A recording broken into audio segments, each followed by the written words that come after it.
Wamenakar Immanuel Ebenezer sudah ditetapkan sebagai tersangka oleh KPK. Namun, Istana maupun mantan Presiden Joko Widodo menegaskan menghormati proses hukum di KPK.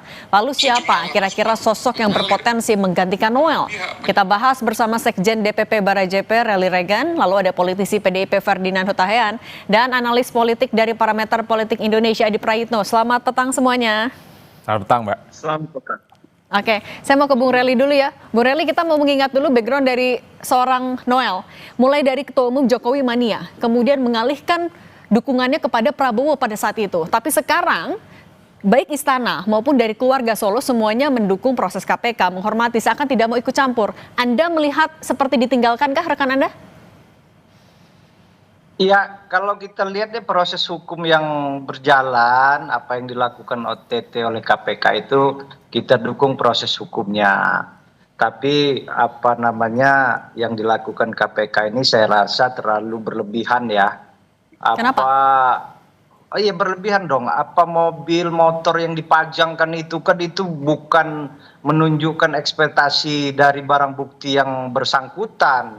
Karena saya nggak dijelaskan seakan-akan itu diambil dari rumahnya Bang Noel aja. Padahal mobil atau motor itu nggak ada itu, tapi ininya masuk di dalam situ. Itu kan harus diperjelas juga sama KPK. Tadi saya lihat press release KPK oleh Ketua KPK ya, menyampaikan dari 15 atau beberapa tersangka yang tadi dibawa di dalam jumpa pers tadi, bahwa ada beberapa media menyampaikan juga mempertanyakan hal tersebut. Apa kaitannya motor sama mobil berpuluh-puluh itu? Sebutkan aja siapa tersangkanya, siapa pemberinya. Dan recehan amat KPK ini. Banyak juga yang besar-besar yang lain. Itu Kejaksaan Agung itu ratusan triliunan yang diiniin. Ini sistem ya, sistem. Bang Noel itu sudah turun, saudara Noel itu sebagai wamen turun mendobrak penahanan ijazah. Tapi sistem jaminan kesehatan ketenaga kerjaan itu di dalam itu yang memungkinkan itu kan pegawai, ada aturan sistem yang sudah dilayangkan kepada seluruh perusahaan itu untuk melakukan pencegahan supaya proses pemberian sertifikat itu tidak ini. Jadi saya rasa ini ya kita hargai lah proses hukum yang berlaku, tapi memang saya rasa tidak pantas ya sebenarnya, lebih banyak yang lebih big kalau gitu, kasus lebih besar daripada. Nah kalau gitu, tapi Bung Relly kita kembali lagi ke kasusnya ini kan sudah ditetapkan sebagai tersangka tapi dari pernyataan semua lingkaran istana, semua keluarga Solo, mereka seakan-akan ya menghormati saja. Anda tapi merasa rekan Anda ditinggalkan tidak oleh baik itu istana maupun juga keluarga Jokowi? Enggak ya, kita juga hargai proses hukum, apa yang dilakukan oleh KPK, kawan-kawan di KPK. Tapi yang maksud kita, saudara Noel tidak layak juga diperlakukan seperti itu, bahwa seakan-akan hasil gravitasi itu mobil puluhan sampai disebutkan 20 motor. Ini kan seopos ya, cari sohor aja pejabat publik yang seakan-akan melakukan hal-hal yang ini. Tapi ya KPK sudah melakukan, ya kita dukung. Ya tidak ada persoalan tinggal meninggal ya. Dari periode pertama Pak Presiden Jokowi, yang kedua juga proses beberapa menteri di kabinet juga ada yang tertahan oleh KPK. Saya rasa ini proses hukum ya, memang semua apa yang dilakukan oleh KPK itu tidak ada. Artinya juga menghormati. Kalau gitu Bung Ferdinand, Anda kan juga dulu sempat berada di barisan pendukung Pak Jokowi bersama juga dengan Noel. Tapi kan saat ini Solo juga kayaknya nggak mau ikut campur. Kalau Anda menangkapnya seperti apa?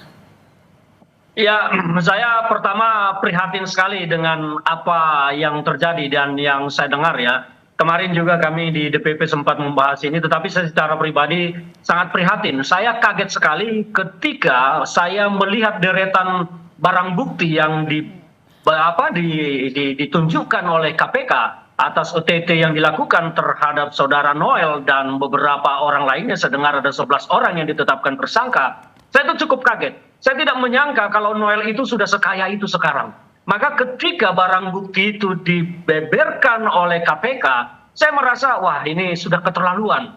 Karena saya mengenal saudara Noel ini bukan baru, sudah lama. Jadi saya sangat kaget ketika melihat deretan kemewahan itu dipertontonkan oleh KPK sebagai barang sitaan.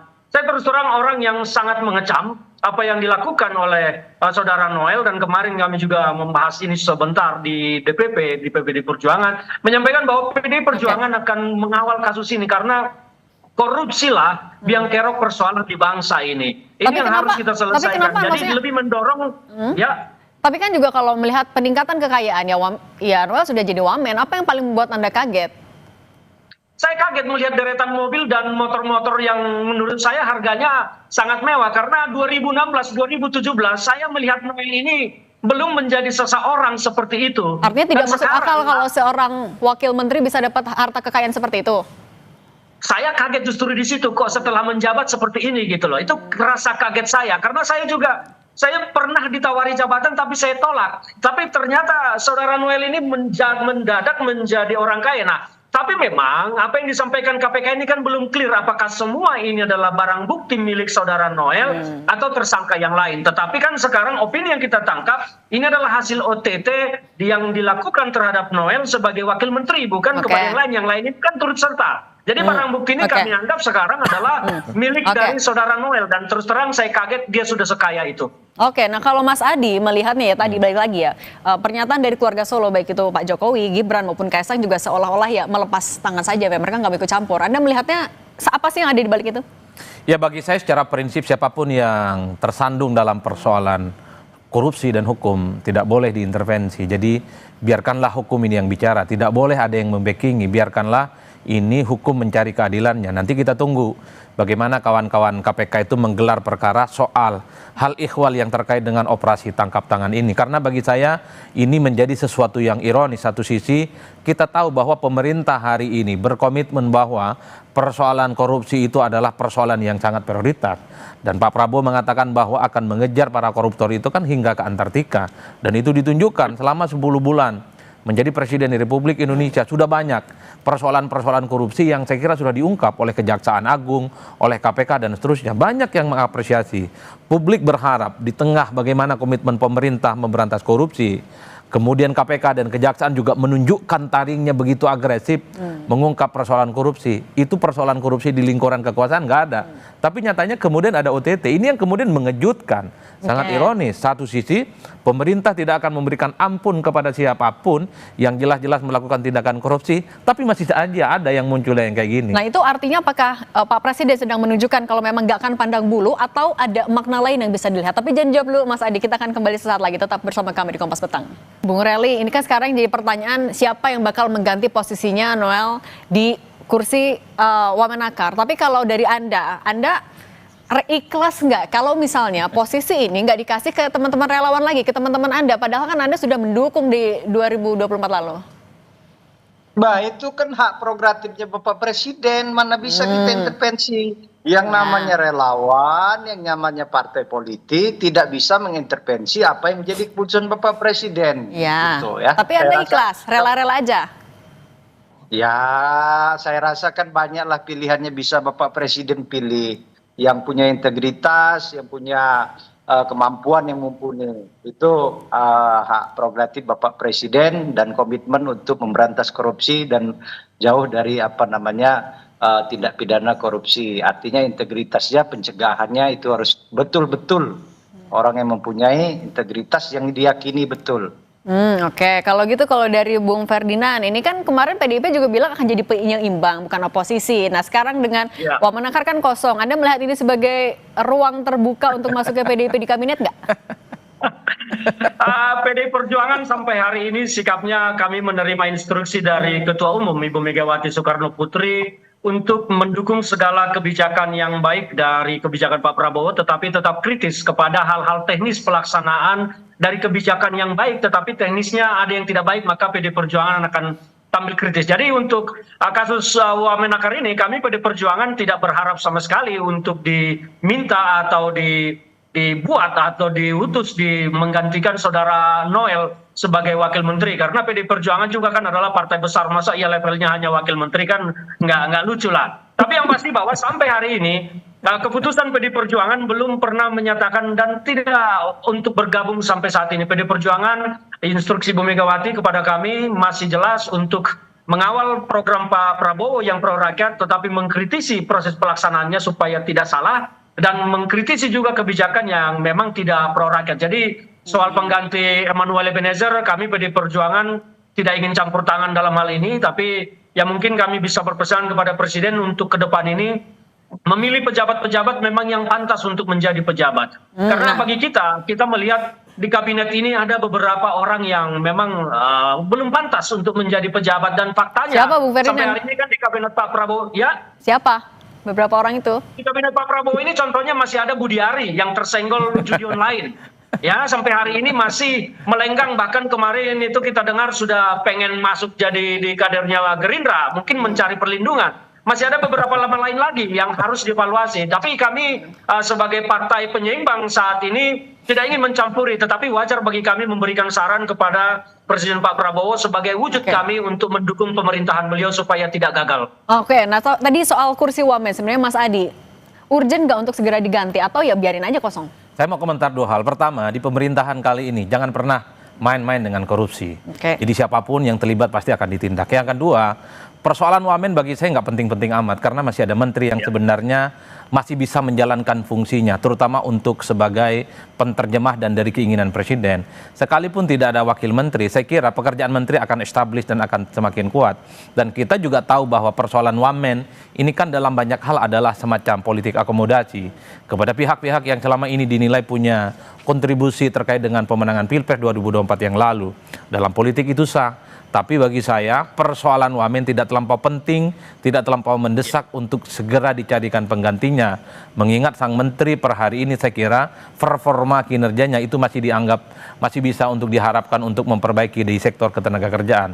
Tapi overall bagi saya terkait dengan soal OTT oleh KPK dan terkait dengan pemerintahan di masa yang akan datang, kita tahu bahwa salah satu kunci negara besar itu adalah soal bagaimana law enforcement dan supremasi hukum itu memang harus di atas segala-galanya. Ini yang saya kira memang kita sangat apresiasi dan tentu saja persoalan-persoalan korupsi yang jauh lebih besar harus berani diungkap sebagai upaya. Ini kita serius menghadapi persoalan korupsi. Nah, tapi Mas Adi kalau gitu peluang relawan yang kembali mengisi di kabinet masih terbuka lebar atau Pak Prabowo janjian kapok nih? Kalau mau jujur sebenarnya relawan dan nggak relawan untuk menempati posisi menteri ataupun wakil menteri, saya melihat sepanjang Pilpres 2024 yang lalu posisi relawan tidak terlampau signifikan.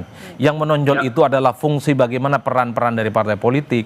Agak berbeda dengan era pemerintahannya Jokowi 2014, 2019, 2024. Posisi relawan sangat signifikan menjadi salah satu instrumen yang memang terdepan dan bahkan menempati posisi-posisi strategis. Tapi di pemerintahan Pak Prabowo Subianto, baik peran politiknya itu secara perlahan memang tergantikan bagaimana orkestrasi dari koalisi besar yang dimiliki oleh Pak Prabowo. Begitupun di posisi-posisi strategis, sorry to say, tidak terlampau kelihatan sebenarnya unsur-unsur relawan yang memiliki posisi-posisi penting, baik pada posisi wamen ataupun sebagai wakil menteri. Oleh karena itu, ketika ada peristiwa politik terhadap salah satu oknum dari relawan politik, bagi saya ini bukan soal harus diganti dari relawan. Tapi yang paling penting kalaupun toh ada kebutuhan untuk mengganti posisi wakil menteri, carilah yang memang bisa bekerja dan yang paling penting punya integritas supaya tidak nyerong-nyerong, melakukan tindakan-tindakan yang itu terhindar dari korupsi. Saya kira itu penting. Oke, nah Mas Adi kan kalau kita melihat sosok Noel ini sebenarnya dekat juga dengan circle dari ya, Pak Prabowo karena relawannya dan juga Pak Jokowi, tapi bisa tetap terjaring OTT KPK. Ini apa yang terjadi? Akan berpengaruh juga nggak hubungan kepada Pak Jokowi dan juga Pak Prabowo? Saya kira nggak ada hubungan yang kemudian akan terpengaruh dan terdampak dalam konteks ini. Saya melihat rata-rata kecenderungan secara umum. Jadi siapapun yang terlibat dalam persoalan korupsi, entah dia proporsional, entah dia elit partai, entah dia anggota dewan, ataupun elit-elit kunci, kalau dia sudah berurusan dengan persoalan hukum, semua angkat tangan dan pasti akan menganggap itu adalah proses hukum dan semua harus dihargai. Tapi ada eksepsional, kalau ada persoalan-persoalan hukum yang dinilai itu janggal, ada potensi soal politiknya jauh lebih kuat dibandingkan persoalan hukumnya, maka biasanya ada yang pasang badan. Dalam kasusnya Pak Hasto, ini partainya Bung Ferdinand sejak awal prosesnya kan panjang, ini dituding unsur politiknya jauh lebih besar, makanya PDIP sekalipun pasang badan dan tidak memecat Pak Hasto sebagai sekjen dan kemudian menjadikan Hasto sebagai sekjen untuk yang ketiga kalinya. Begitupun yang terjadi pada Tom Lembong. prosesnya panjang, dianggap ada unsur politiknya yang kuat, sehingga begitu banyak kelompok-kelompok sipil sekalipun yang juga memberikan dukungan politik. Nah, kita tunggu apakah betul yang terjadi pada Bung Noel hari ini unsur politiknya itu jauh lebih kuat dibandingkan Atau dengan memang murni unsur-unsur hukum. hukumnya. Per hari ini pembelaan itu tidak ada, dan Oke. hanya mengatakan bahwa ini tidak seberapa jumlahnya, masih ada yang lebih besar, masih ada yang lebih jombo yang mesti diungkap. Dalam persoalan korupsi bagi saya kecil dan besar sama aja. Ini harus dibereskan dan harus ditindak. Oke, nah kalau gitu saya mau balik lagi ke Bung Rely. Bung Rely, ini kan juga tidak ada yang pasang badan dan diduga menerima 3 miliar rupiah baru 2 bulan setelah dilantik. Nah, bagaimana Anda akan bisa menjelaskan, meyakinkan ke publik yang lain ataupun juga kepada pemerintah kalau ya relawan tidak semua seperti ini? Ya enggak dong. Ini kan apa namanya sistem ya, sistem yang dilakukan. Noel itu melakukan turun terkait penahanan ijazah-ijazah di beberapa karyawan perusahaan. Ada sistem yang setelah dikeluarkan oleh edaran dari Kementerian Tenaga Kerja kepada perusahaan-perusahaan, sistem itu tidak berjalan. Bagaimana gravitasi atau penyuapan atau yang disebut pemerasan oleh KPK itu dilakukan itu karena ada apa? Jam kerja, sistem online yang berjalan itu tidak berjalan. Jadi Anda meyakini Bung Noel sebenarnya nggak ada urusannya sama kasus ini? Ada, ya makanya KPK kita hargai, kita hormati. KPK nggak serta-merta melakukan OTT, kan udah jelas OTT dia melakukan tangkap tangan, berarti langsung menuju ke pelakunya. Tapi artinya seperti ini, selagi sistem yang berlaku ada di kementerian, seluruh kementerian, saya tidak hanya bilang Kementerian Tenaga Kerja aja ya, kementerian lain seperti ini, aparatur sipil negara yang ada di dalamnya pejabat eselon 1, eselon 2, tidak integritasnya, udahlah. Masuk separuh itu ke dalam penjara semua. Oke, Bung Rely, tapi sekarang udah jadi tersangka. Anda berharap ya Bung Noel bisa dapat amnesti juga dari Presiden? Oh, ini kan amnesti dan abolisi itu tidak bisa dikait-kaitkan dengan urusan politik. Itu asli presiden. Presiden yang berhak, itulah apanya kelebihannya sebagai seorang presiden. Dia bisa mengeluarkan amnesti, abolisi. Tapi kita lihat sendiri, Bapak Presiden dengan kelegoannya dia memberikan itu kepada semua warga negara. Itu tidak ada kait-mengaitnya ya. Jadi proses hukum berjalan, kita hargai, kita hormati. Terima kasih. Oke, nah kalau Bung Ferdinand, singkat saja, apakah dari PDIP melihat apa yang terjadi pada hari ini adalah bukti Pak Presiden tegas tidak pandang bulu, atau ada makna lain Anda lihat? Singkat saja. Ya, bagi kami melihat bahwa memang Presiden sedang berusaha serius menunjukkan bahwa beliau ingin pemerintahannya bersih. Sayangnya jajarannya masih banyak yang belum mampu memahami keinginan Pak Prabowo, salah satunya Noel, sehingga situasi seperti ini dan beliau akhirnya terpeleset oleh perilakunya yang tidak terpuji saat ini. Kami berharap ke depan bahwa dalam pemilihan ini, pemilihan calon-calon pengganti menteri maupun wakil menteri, Pak Prabowo betul-betul melihat orang-orang yang berintegritas, jangan hanya orang-orang yang pintar ngomong tetapi ternyata di belakang yang melakukan hal tercela seperti ini. Oke, baik Bung Rely Regan, Mas Adi Prayitno dan Bung Ferdinand Hutahian. Terima kasih semuanya sudah berbagi di Kompas Petang. Terima kasih. Selalu. Baik, terima kasih. Baik.